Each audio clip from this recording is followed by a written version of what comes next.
Hello and welcome back. We are the Pilgrims of Plunder, and this is our podcast. I am Greg, joined with Pastor Doug as per usual. And today is a filler episode. Today we are going to discuss, in a very casual manner of conversation and fun, the things that we are currently reading, watching, consuming, um, and perhaps something wonderful and beneficial will come from them.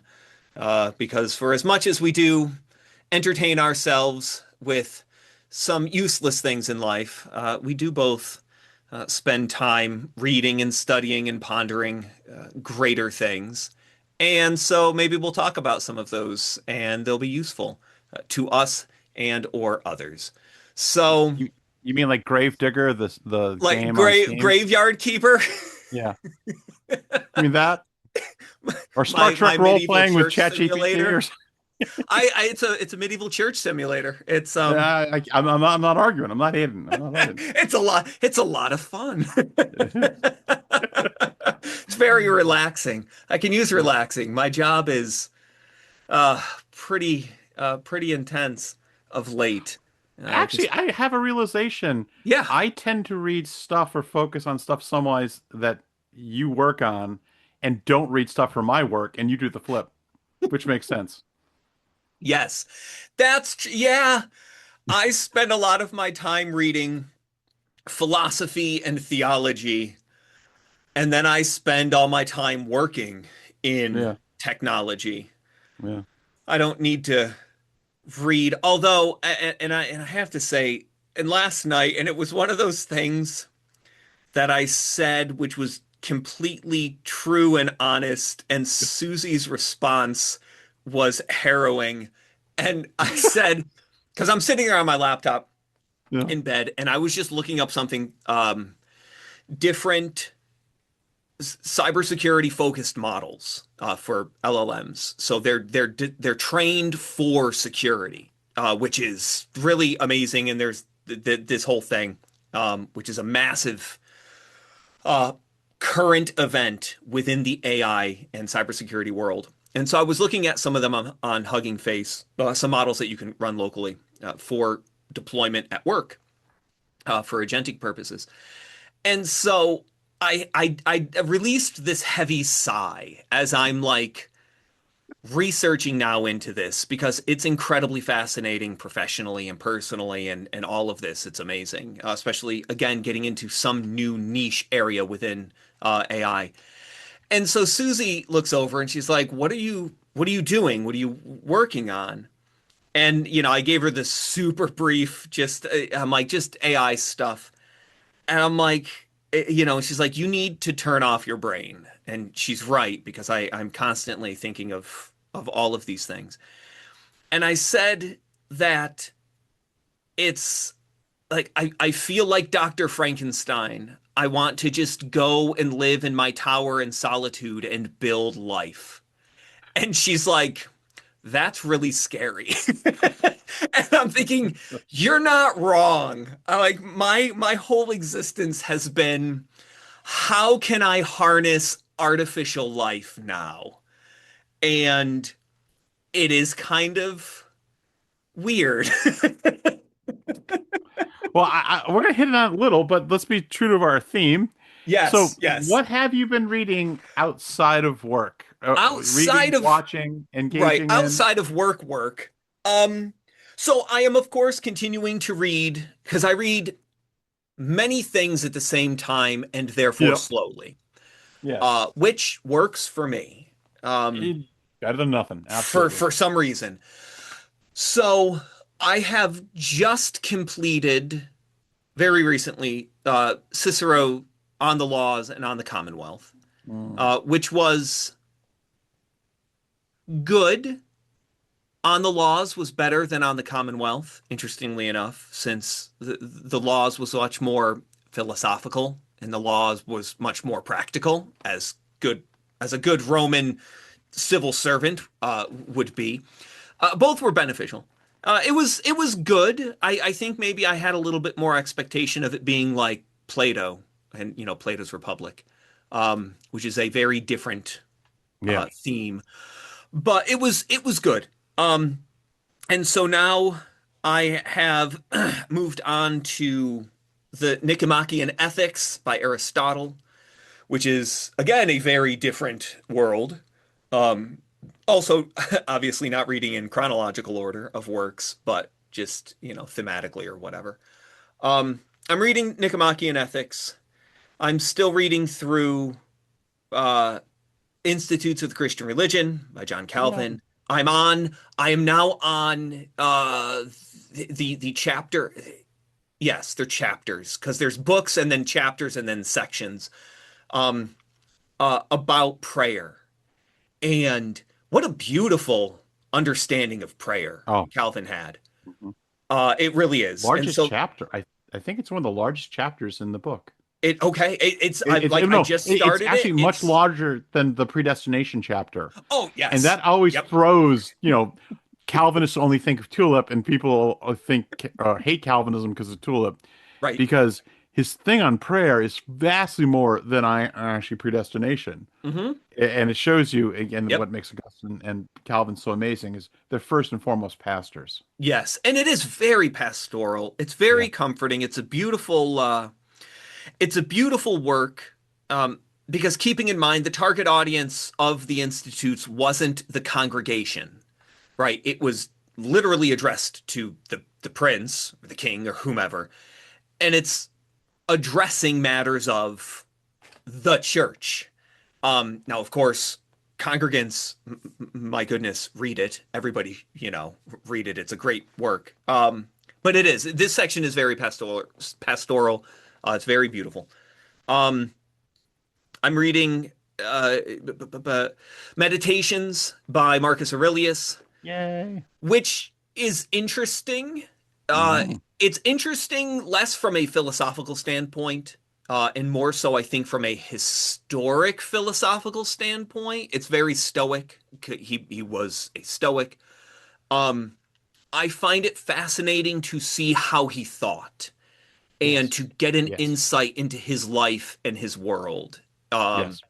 which is really, really interesting because they're very personal writings. They were his notes for him to ponder and self-reflect. So it's not really something that I would recommend someone read in order to glean life-changing wisdom. It's very stoic, it's very pagan. Um, but even that is very educational, and very revealing to that time, to the ideas, the mindset. It's a good read. Um, Uh, the other things, still working through Practicing the Presence of God by Brother Lawrence. And that's also very pastoral, though he was not a pastor. There's a lot of good, I think, beautiful little writings that he has in there. There are actually some really nice little sections of wisdom in those letters of his. I like it. It's a nice read. Very, very monastic. Uh, right. So as long as you remember who wrote it and why, there is something good that is there. I do think it is good. Um, I just started on Christian Doctrine by Augustine. So I've just begun Ooh. reading that After my one. recommendations. That's a So, great little book. right. And so like I just got through the introduction, and like as I already had shared with you, I'm like there was a paragraph in the introduction that I was like, Yeah. "Ooh, wow, that's amazing." Yeah. No, that's a How great little insightful. book. Um I'm almost, maybe almost, I have one book left in Polycraticus by John of Salisbury, which again is very medieval, 12th century. Um Makes it good. oh my goodness, it does. It's beautiful by that. And what I will say, because the first half of it is very political, it's, Yeah. the whole detailing of the body politic and all of Yep. this, Yep. which I found very enjoyable. The second half is really philosophical and theological. And like I really enjoy that. And another thing I found fascinating is there is a large chapter where he goes on about the hypocrites within the church. And it's Mm, like, and it's funny because he's not a reformer, yeah. but it reads like The Necessity of Reforming the Church by Yes. Calvin. And I'm Yes. like, here's this medieval priest who is just straight up, he's like, look at the corruption and abuse by some within the church. We need to fix this. And I was like, wow, how before your time you were. Well, I mean that movement's. I mean, you have the reformers and the proto-reformers, whose technical term, bubbling up. But even like someone like Erasmus, who was at the very lip of the Reformation, his praise of folly is amazing. One of the great works of satire, and just because he refers to, of course, folly from Ecclesiasticus. Wow, too much medieval stuff there. Ecclesiastes, where instead of praising wisdom, he praises folly, and it's just the savage sarcasm. But of course, he's not willing to make that final step and go full Reformation. Right. But it's interesting. But you're right. I mean, it starts earlier. Hmm. Um, Yeah, so I found that interesting. And I think that's and then I've been reading through I Proverbs and I'm now in Ecclesiastes, after which I will do Song of Songs and then reset hey, those three. I may actually throw Job in there. I like Job and read a chapter of that a day as well because interestingly enough, both John of Salisbury and Polycraticus and Augustine quote from Job. oh There's a yeah, lot of wisdom oh in the yeah. book of Job.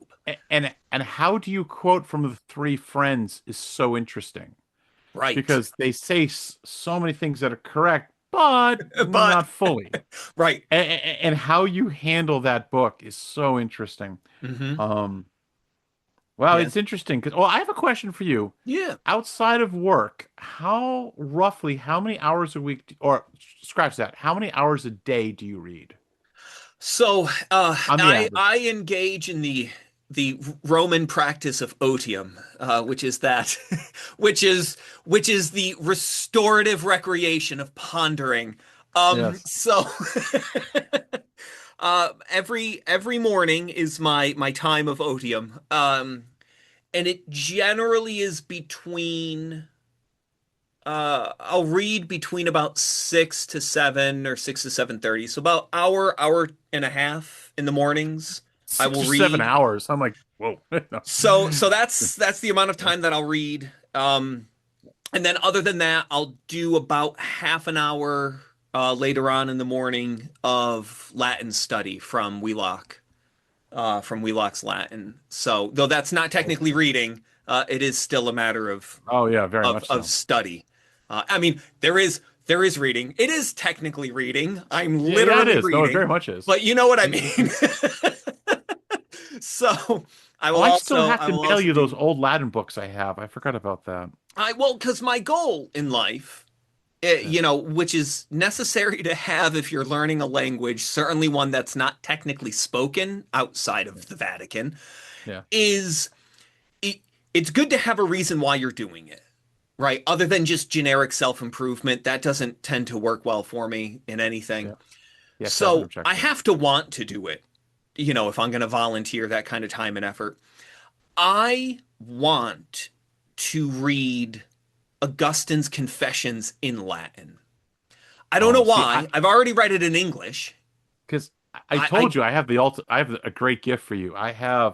It's either early 20th or late 19th century, and it's Caesar's on the Gallic Wars, and it was for, like, elementary school kids. right. It was your first Latin, and it's amazing, and I need to get that to I you like because it. you would have, That's it. I'm like I want to because read that's where you're supposed to start. Your right. first Latin you're supposed to read is the Gallic Wars. Like So, I just want to know Latin. And like I was saying to you the other day, also in the event I get teleported to the 12th century England, I want to be able to survive. And if I'm fluent in Latin, yeah, yeah, I yeah. have a much better chance of survival. I have to laugh with my take.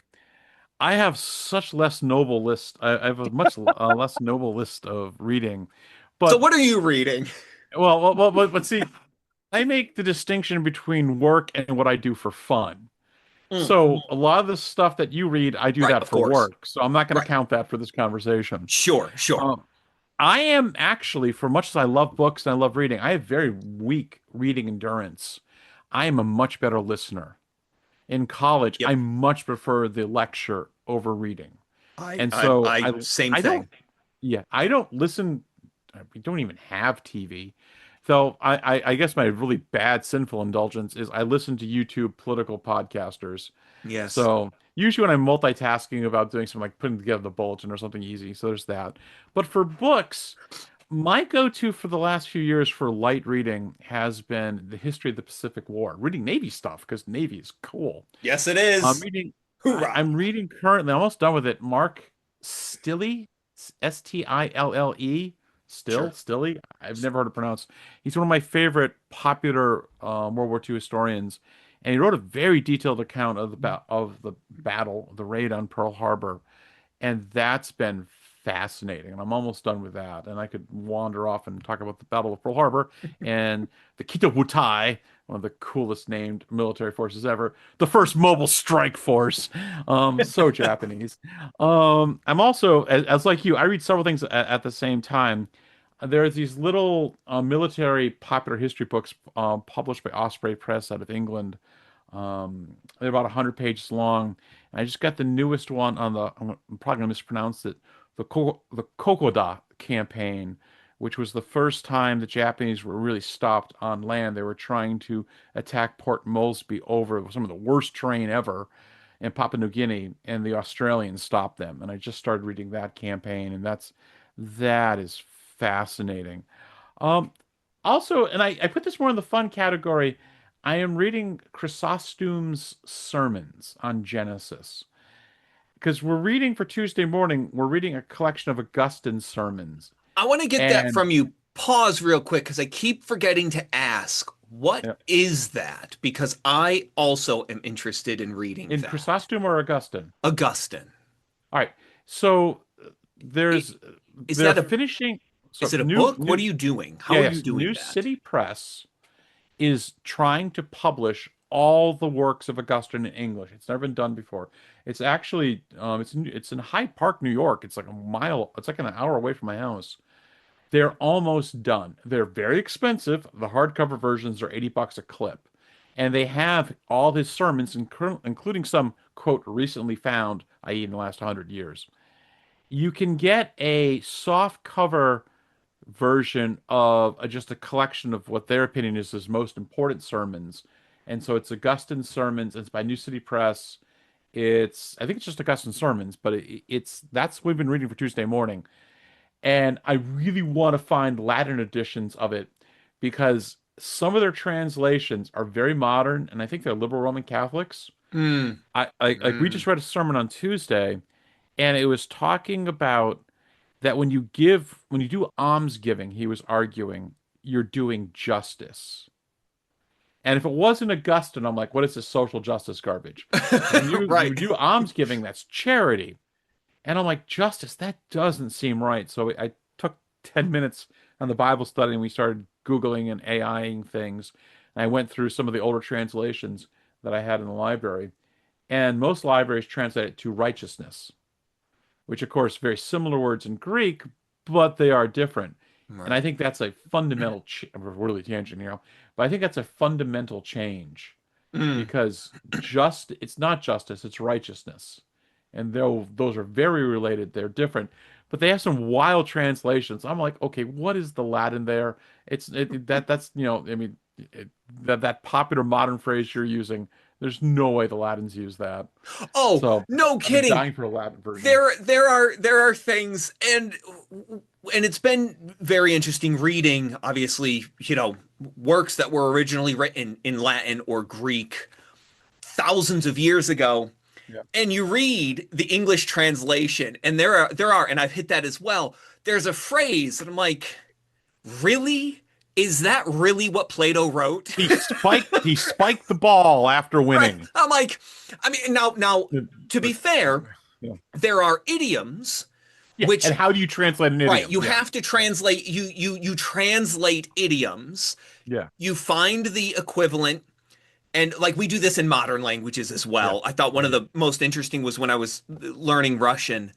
Um, right, like the straw that broke the camel's back. We know Yeah. what that means. That doesn't Yeah. exist in Russian. The Yeah. Russians is the equivalent of, the drop of water that busted a barrel or something to that effect. And it's like, so you wouldn't translate it literally. No No. one would really know what you meant. You translate the idiom. So I get that that happens. But some things come across. I'm like, I don't think that that word means what that word means. Yeah. Yeah. So real quick, I looked up. Yeah. So what I will end up doing, there is the Another book Essential club. Sermons Yeah, by that's it. I think it Augustine, is. Yeah. which is about 40 bucks. It's soft cover. Yeah, that's the cheap version The now. Works of Saint Augustine, complete set of 47 volumes, $3,556. I have But it. you get free shipping for orders over $55.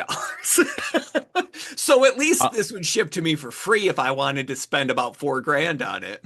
I have been throughout the last 15 years when they first started publishing these, buying them. Oh, if I had that kind of money, although you know what? You know what? I would Yeah. sooner have that much money than the time to read them all. Yeah. Well, see, So, and I must confess, because like I know one of the questions I always get when people see in my library, have you read all these? right, And the quick answer is no. right. I mean, I do read a lot, but also Not I yet. just like books, and also I like Yeah. having a reference. And Yes. so many of the books I have are reference books. And Correct. so have I read, I mean, I have, I think everyone they've published so far, and they have like three or four more to go because I've been buying them again throughout the last decade and a half because I love Right. Augustine. But I love that I can go look it up and check, go, I want to read this, check out this. Hmm. But yeah, it is the Essential Sermons by Augustine. That's the cheap version. Yeah. I Maybe I'll was pick so that one up. disappointed though because they skip around, and again, the people who put them together are modern Roman Catholic scholars who really know their Latin, but they tend to have a liberal thing because in a liberal tinge in the Essential Sermons. Sometimes, oh, no, it was another work. I think it was on the Confessions or some work we read recently, and they had a quote a study guide, and they would ask questions, and the questions were so stupid because they were so leftist. Right. But I was disappointed because it was like sermon, I don't remember the number. It was like 52, then 54. And I realized 53 I knew because it was on the Trinity. Hmm. And I'm like, oh, we're skipping over the Trinity. No, we're going to do the Trinity. I printed it out and it was terrible because he was trying to make his complex philosophical ideas about the Trinity into a sermon. And Right. it didn't work out that well, at least in my opinion. But it was interesting historically. I guess he was working out his theories on the Trinity, which would later would later become his book De Trinitate, which I didn't know was published against his will, which was fascinating. So because Huh. he was taking forever to publish it, and someone grabbed the notes and published it, and so he had to finish it the correction. I'm like, that's kind of cool, actually. But let me finish up my list. There is one, again, ignoring the ones I'm technically reading for work. Right. I am reading Chrysostom on his sermons on Genesis because the sermons are usually not published that much. Like that's one of the first revelations I think some people have when they first engage in patristic studies, the study of the early church fathers. You go out and get the Ante-Nicene and Post-Nicene fathers, and it's like 50 volumes or something, Hmm. and you think, "Wow, this is amazing!" Or you can find it online for free, and it's like 15%, 20% of what we have. Right. And I'm enjoying reading sermons now more than just the systematic theologies. Because I always used to default, I'll read the City of God, ignore the sermons. The sermons are amazing, both to learn things, but also I've been changing how I preach a little because I realized the late fathers are much more earthy than official Presbyterian preaching. Right. They're willing to occasionally tell a joke. They're willing to use much more idiom. They're usually use idioms. I love the fact Chrysostom complained at the beginning of his sermons, one of his sermons, that the crowd, the attendance is very light this Sunday. He's not happy, but he can't really rip into the people because Right. you don't attack the folks who are showing up. And Right. I'm like, oh, that's such a pastor thing. So I that's been my fun reading. And then there's the AI, and we'll talk about the AI later because that's my main source of gaming entertainment. But I want to get into that later. But any thoughts about the books? You're reading much more better stuff than I am for fun. well, But I'm being loyal to the U.S. Navy, so there there. you go. I served in the U.S. Navy. I'm done. So I'm good. Though they recently, the military recently upped the enlistment age. Um, Really? yeah, I What? actually could technically re-enlist again. Wait, Um, what's the max age? I don't know. I I think thought, it's 42 now. yikes. Um, I wouldn't. My goodness, I wouldn't go. We have a friend. Her husband is actually re-enlisting into the army uh because of all of this, which I mean, that's a great opportunity for those who can benefit from it. That would be detrimental to myself and my family if I were to re-enlist into the military. Um, I would, man, there's not enough money on earth to get me to do that. Although with a sign-on bonus, I could buy that complete work of Augustine. And then it'll just sit here at home because I'm not going to be able to bring it with me or read. But Navy is 41. oh, too Marine bad. Corps is 28. Well, yeah. Air Force is 42, and Space Force is 42. So Space Force doesn't exist. I would, if Poor I were Space to, Force. if I were to rejoin, I had already said I'm like I'd either go back into the Navy or I'd go into the Air Force. No Those Space would Force? be. I'm like I that would be what I would do. Um, but I'm not doing either of those things. No. So the themes of the books that I read, I cannot remember why. Oh, I remember. I Do you read started all anything of for this. fun? Wait, wait. Do you Yes. read any light reading? No. No, I The read lightest. no fiction either. I I don't. loathe fiction.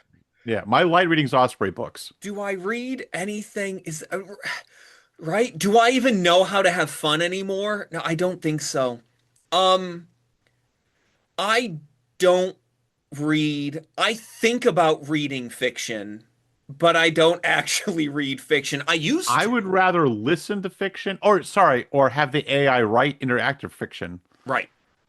I'm But all and for again, I that. want to get into that for a I'm second. all So for like vibe authoring with AI. I want custom books. I'm okay with that. That's totally cool. I've been pondering doing that as well, but I don't I used to read fiction. Like I used to read I've a never lot of read it. it. I read a lot of William Gibson. Interesting. I'd read a lot of Warhammer 40K. Like although man, people are there are casual 40K fans and then there are insane 40K fans. Um But that was kind of one of the things which years ago started on just really a shift in just how I approach everything. And you and I had talked about this now, boy, long time ago. I was playing Final Fantasy 14 and I wanted to actually understand the lore of the game. So I started studying the history of the game setting. And there's a lot of it, right? It's well written. But then I realized if I find this enjoyable, why not learn about actual history? And so then I Right. started studying World War II. And at that point, I realized that there is actual pleasure in learning about reality rather than pleasure solely in escapism through fiction. Um, but I mean, I've read recently a lot of fiction, but then it ends up just getting stupid, right? All your heroes eventually Well, eventually fall. So, that because to me that's an interesting point because I know like when I first met you, you hated history, and I've never understood why people hate correct. history because I did they're not just like cool history. stories. Right. But you're right. I'm very bad at reading fiction unless it's like medieval or ancient fiction, which I almost view as history, Right. because I want to take over the story and control the story. And then most modern authors do something stupid. Yeah. But when it comes to reading history, especially if it's narrated almost as a story, Right. you're like, I don't have the right to change the ending. Right. And I'm much more willing to go with it. Yep. And so I Yep. much more enjoy reading history than fiction. And there are no main characters. Right. And I think this is one of those things like fiction appeals to our autonomy. Yeah, History, that's a good point.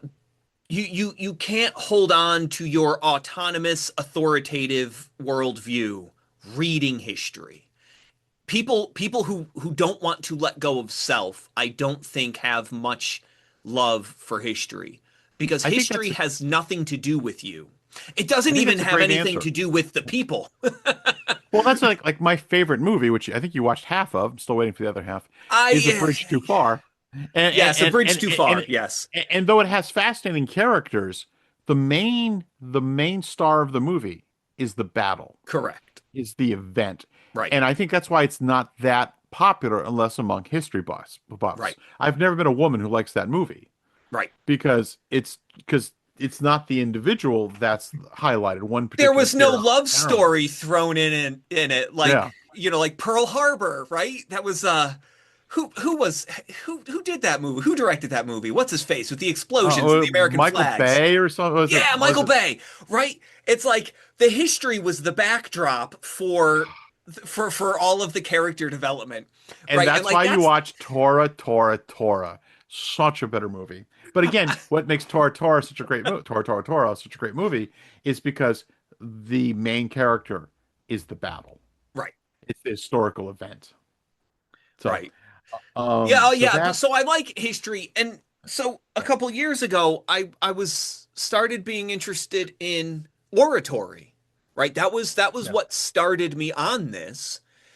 Was I wanted to read about because I started to become obsessed with the Roman Empire, says the man with the flag. But and so I started watching the YouTube channel Kings and Generals. great channel. And I just found playlists, that they have, and it was about the time of the late Republic, Yeah, and namely, it was following Caesar. And in one of the episodes, and it was detailing a number of Caesar's, engagements, and I developed this affinity for Julius Caesar. Not only the fact that he was really good as a tactician, yeah. but his power of words. A And politician we have beyond. record of Yeah, some of the interactions and engagements yeah, and speeches of, yeah. from Caesar. And it blew my mind that a man could, by speaking, control tens of thousands, Yes. like just sway nations, essentially.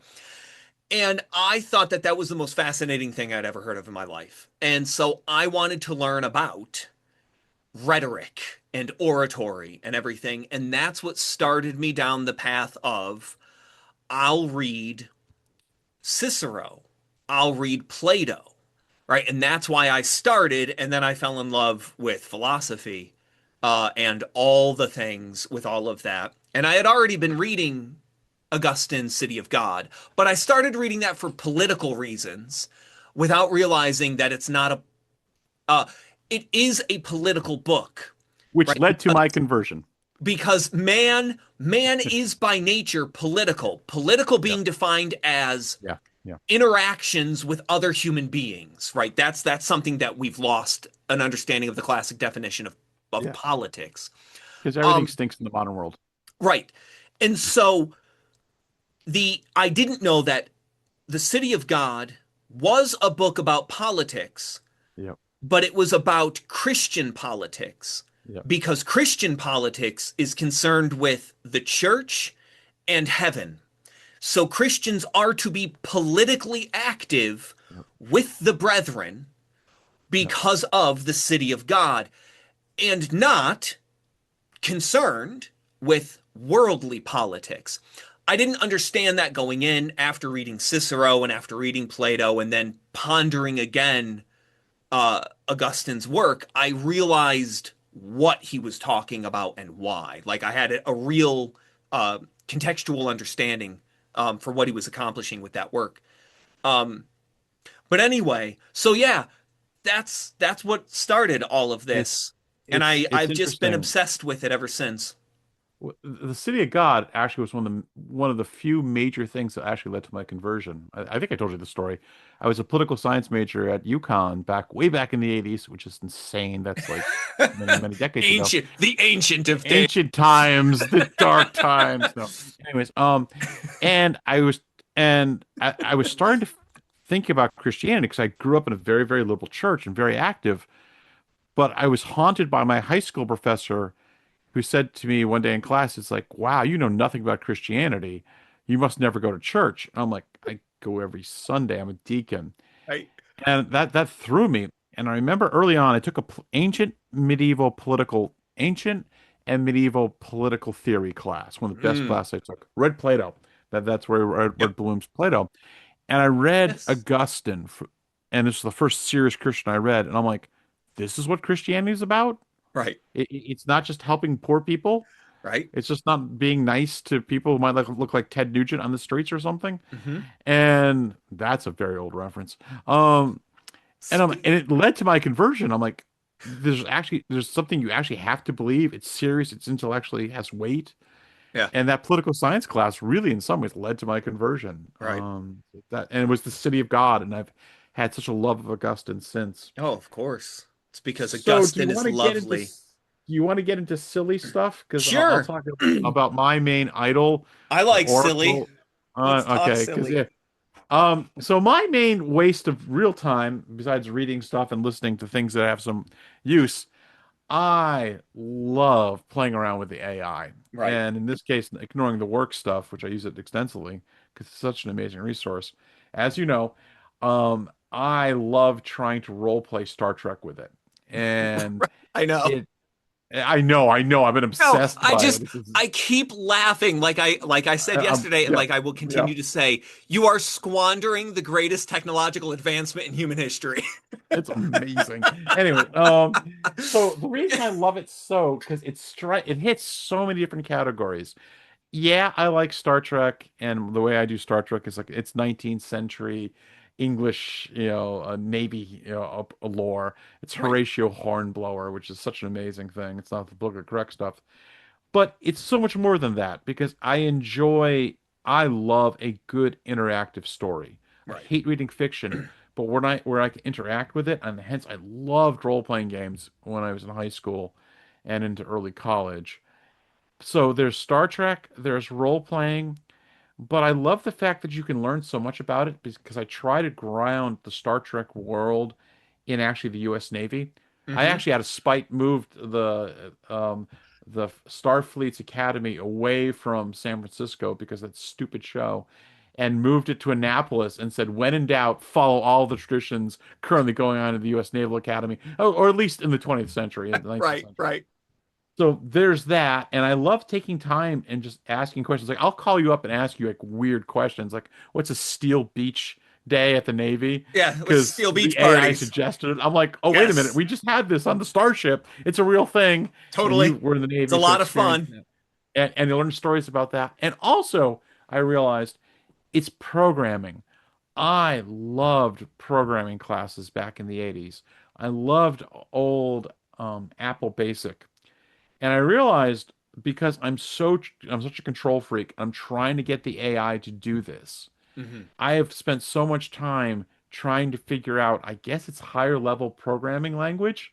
It's more about Sure. psychology and language. Like, how do you get it to do this thing that's actually extremely complicated? And Right. the other benefit of playing around with this stupid thing is I'm learning about the AI and I'm learning how it thinks. And I Mhm. find that fascinating. So for all those reasons together, my favorite stupid social, not social, last is not social whatsoever. My stupid Antisocial. waste of time, just do something dumb, shut off the mind thing Right. is this. Right. And it is a blast. I haven't played a video game in months, or yeah, several months, Yeah. since this is now my new video game and my new thing of choice for Right. just fun. What do you think? I um Besides me squandering the world's the greatest resource squandering the world's greatest to play technological Star invention, Trek. right, Yeah. in the history of humankind. Yeah. Um so what I have been doing, man, so But see, this is what you do for work, so you don't. Well, Yeah, I know. yeah, And for work, yeah, well, like I understand exactly where you're coming from with the fascination, the excitement, the enjoyment. yeah. And Yeah. again, as we intentionally gloss over the negatives It might be the Antichrist. inherent in AI, Yeah, whatever. yeah. Um, It the might be. and we are, and there's a place for that conversation, but that place isn't here right now. So, as far as as far as keeping this a bummer free zone, Okay. uh, no, I absolutely Sure. share in a lot of that Yeah. learning about AI, learning how to use it is How definitely a it part of thinks, for right. lack of better word.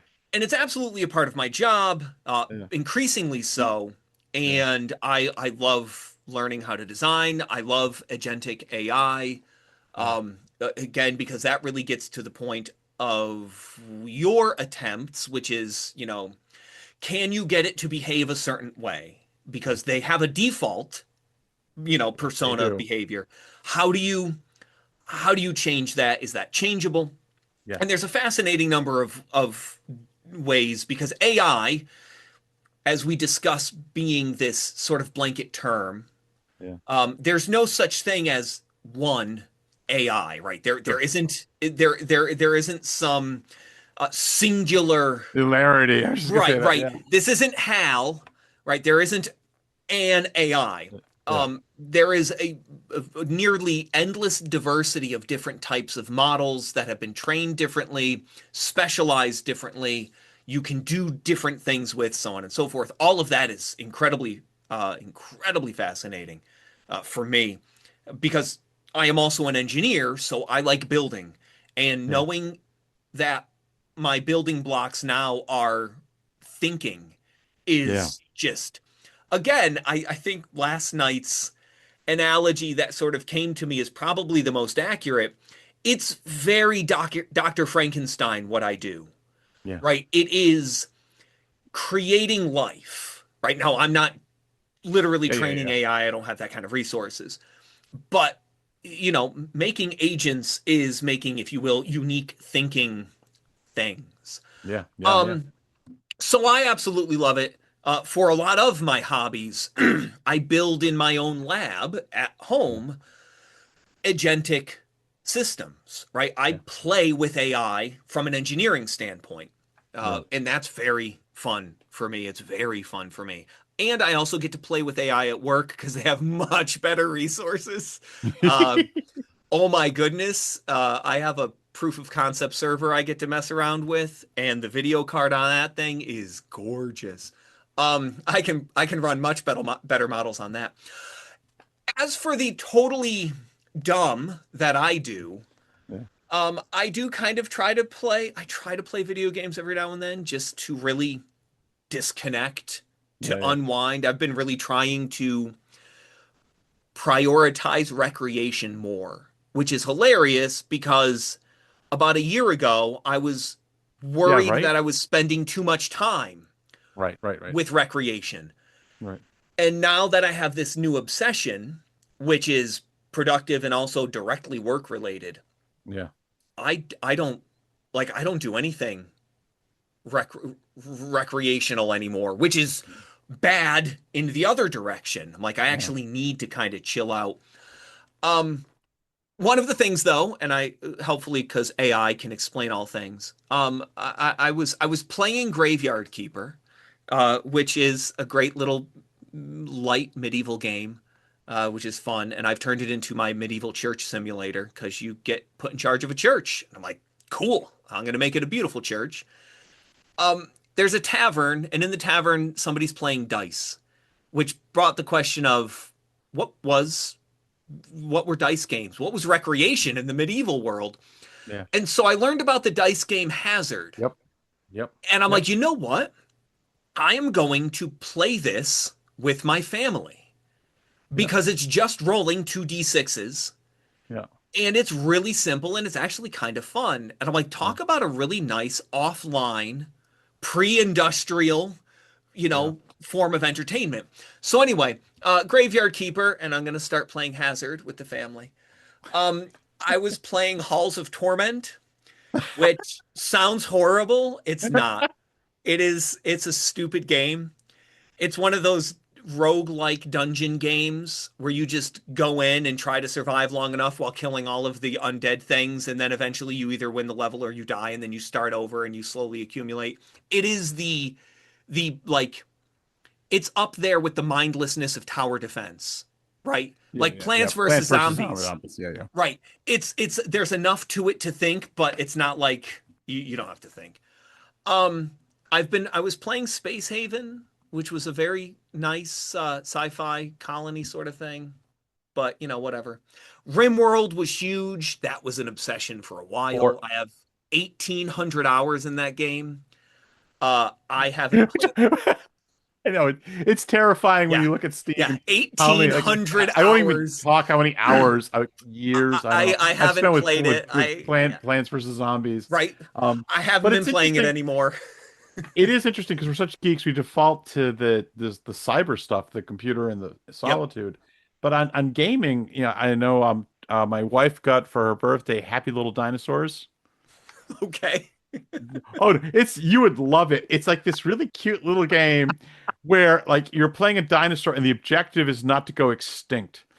And Awesome. like but it's one of those like dark humor, but it's very Right. light, very Right. fun. And so I've been reading the rules, trying to do that. We've had a lot of young adults over from the church and just fellowship, trying to encourage them. And I know they love, well, the two games we've been playing the most is Munchkins, which Yeah, is a lot my of the fun. box Yep, is right up there. Yep. there. Yes, Munchkin And is fun. there's a Disney game, Villainous. They've been playing a lot, but Okay. we're gonna have a church game night. And I don't know if you ever heard of a game called Axis and Allies. Yeah. Yeah, yeah, yeah. It's an old 1985 game. It's like Risk Right. one level up. Right. But they have this new version where they have, instead of the war, one large board for 1942, they have now two separate games for Europe in 1940 and Asia in 1940. Okay. And I bought both games because I'm stupid. And you can combine the map, and the two maps together are bigger than the table. And so I announced in church half jokingly, I asked any people who want to come and play, tell us, especially men, because I love asking I love asking men and women, put an order of importance. Having good time with friends, having good food, or winning. And like my daughter, who I love dearly, but like she'll like drives me nuts. Like during a game, she'll bring a full meal in and eat during the game. And I'm like, no, there is only the game. There's only victory. And all the guys around the table are like, yes, we know. So, we've been doing that for just, family fun, and also just for it's been very nice. We've been actually having a lot of folks over if you will, the parsonage, since we Right. have no physical building. But yeah, I have a lot of young folks come through the house, and that's kind Are of a real are you going blessing. to turn your dining room into like the war room?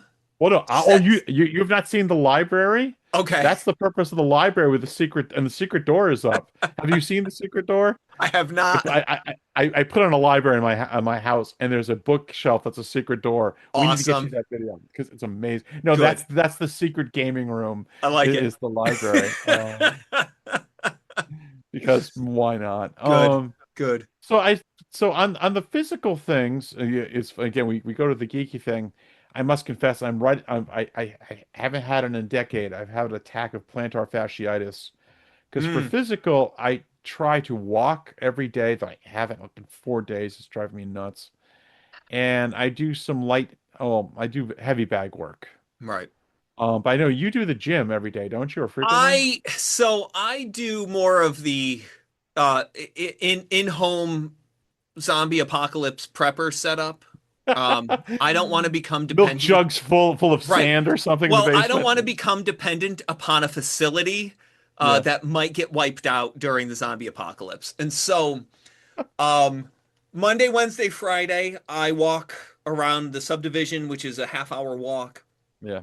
On Tuesday and Thursday mornings, I do my moderate intensity circuit training. So it's 30 minutes. Three full circuits and seven stations, and so it's all strength training, Sure. pull-ups, chin-ups, push-ups, sit-ups, resistance bands. So Yeah. everything that can be done here with either resistance bands or body weight is how I prioritize that.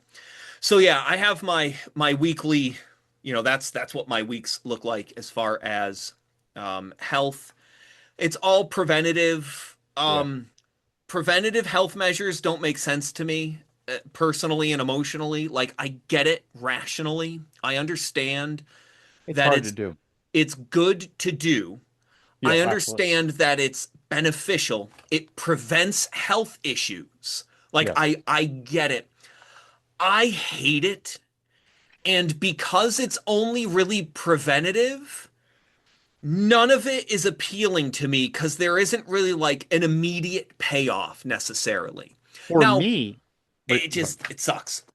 for me, it's because I used to be very active back in the day, Back in the but it day. was but yeah, I'm getting that. I'm almost 60, dude. I'm saying that more and more. I remember when every time I take you Rebecca to Yukon, Right. and she just rolls her eyes, and because I do the same speech every time, explaining the same events, and When she I heard was a it 30 kid. times. Yeah, because I'm an old person now. Um, but I remember when I was younger and healthier.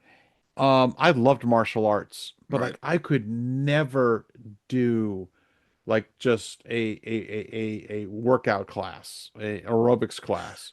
Right. So boring. But martial Yes. arts, Yes, I'm it learning is. something. Yep. And so so I try to when the heels are working, I try to walk, a couple miles each day. Hmm. Because that again, you're right, is after and I'm so sedentary and obviously I wrestle with the weight. Um, But you're right. There's something just so mindless about working out It unless is. there's something you're doing, like shoveling snow. There's a Right. goal. I I can do mow that. my lawn. That is Yeah. a full body workout. Yeah. My Well, yeah, you yard have a work. nasty lawn, man. Yeah, my A yard hill. work. Yeah. Absolutely. That is a Yeah. workout. Yeah. I leave my watch on. Yeah. Yeah. For beat. And Yeah. so it Steps. reports afterward. It's like, it looks like you were exercising for the last 45 minutes. Good job. And I look at like the metrics of it, and I'm like, man, I don't hit it that hard when I'm doing my actual workout. Like pushing a lawnmower up and down hills for half Yep. an hour. Yeah. Yeah, it's a Yeah. lot, Yeah. Yeah. especially in Tennessee heat. Mm. Oh,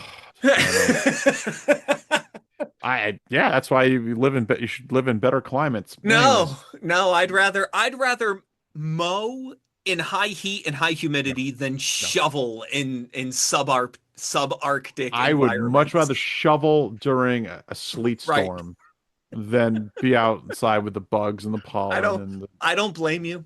I I, no, I no. don't. I get it. Though I do. yeah. Though as you get older and various joints start getting weaker, Right. that gets more and more of a challenge. Yep. Anyways, I'm Yep. just rambling now, but no downers as you. No, bummer Uh, free zone. oh, because I No. really want a bummer AI thing, but I won't. No, you can bummer AI. I Uh, don't all care. right. Well, AI's I fair told game. you on the phone, I had this revelation. Because again, AI just I find it so enjoyable to interact with it, though it might be the Antichrist. Right. And I thought back that silly question you always get like in high school. If you could talk to any person in the world, who would it be? Or Right. throughout all of history, if you could sit down and talk with one person, outside, for now we'll leave out the biblical care of the folks in the scripture, Mhm. but anyone from history. I realized I would rather chat with the AI than any living human being right Right. now, and that really bothered me.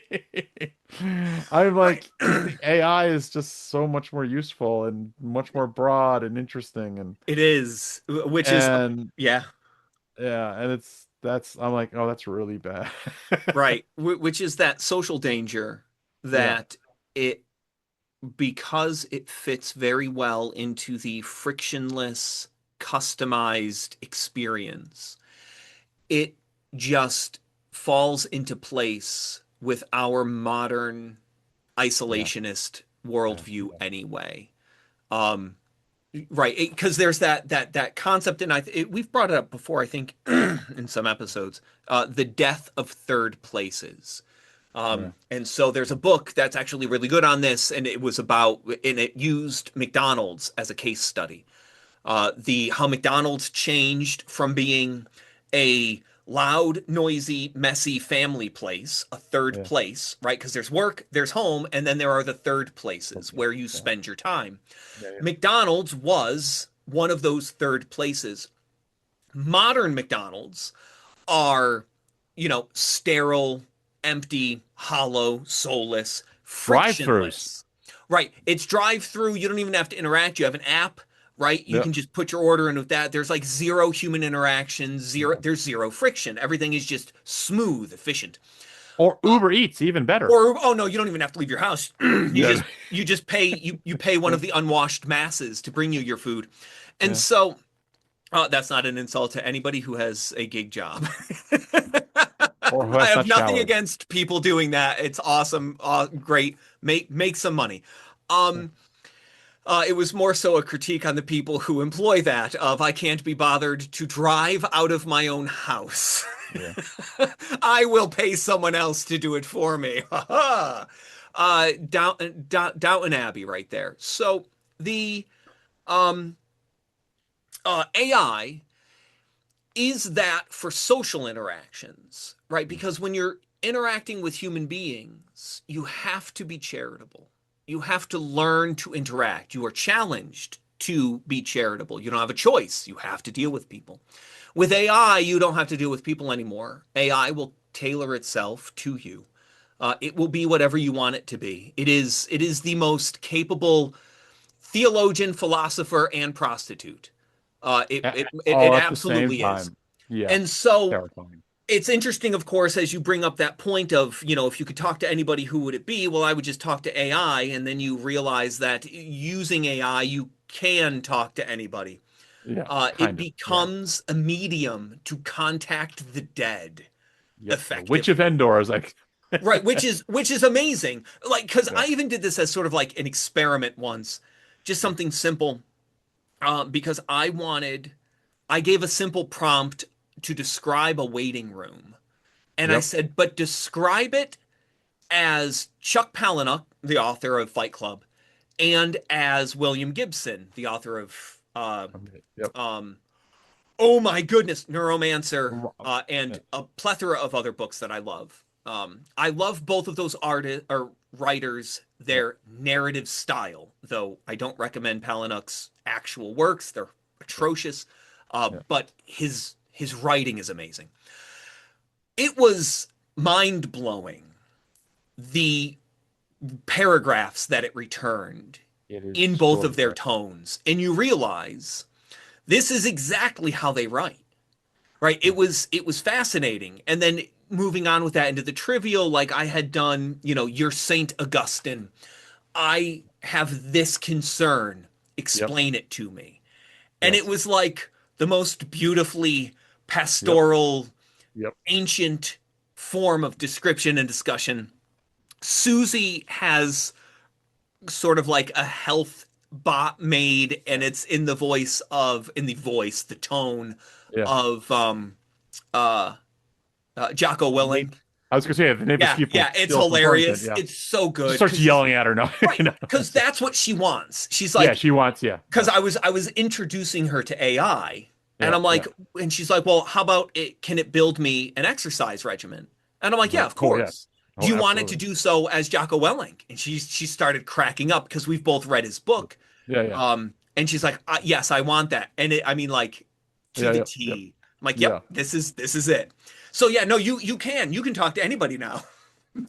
And it's knowledge base. Yesterday, couldn't sleep because it was horribly hot up here. Um, and I knew I could do this, but I went. I was thinking of some friends I knew way back in like junior high school, elementary school, and I'm like, can AI find these people? So I went with your suggestion. I went with Grok because Yes. Grok, you said it's better at these kind of things. And like, Yes. I'm like, I remember this guy. I remember his first name, maybe. I was like two pieces of vague information. Right. It found him. Yes. And I'm like, that's insane. I mean, Uh-huh. that level. I think his name was Vinny. We called him Vinny. His name was Vincent. He liked to run. He graduated high school someplace in Manchester in the like 1980s. Yep. Took a little bit, but after a few searches, here he is. I'm like, Yep. that's Right. just Yep. Because Grok is tied into the largest social network. yeah. And so And it can and find all of that. The other one that I and enjoy, yeah, Gemini's deep research, yes, is yes. another one because my goodness, Gemini knows the internet because it's Google. But Um, it's but when it is chat it's phenomenal. yeah.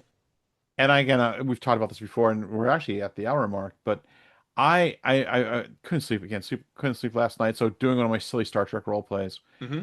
and the some of the NPCs chat rights are hilarious. And we've talked about this. Yeah. But it used to be there's no way artificial intelligence could do humor, Right. and it does. Yep. That was witty. It was urbane. I laughed out loud. What a great scene.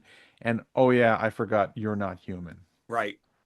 So Right. with that doom scrolling Well, thing, no. and because and this is another, fascination for my hobby with it Yeah, is yes, it's amazing that it can be so human. yeah, And in my world, that's a detriment, right? yeah. Because the fact that AI is human like Like right. is because let me hyphen like Yeah, um right. is because it's been trained to be probabilistic, which Yeah, is how humans are.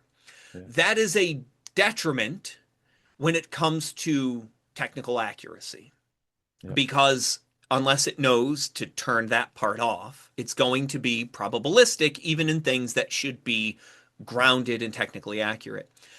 Uh, which was a fascinating thing, just on the technical, um, like with writing software.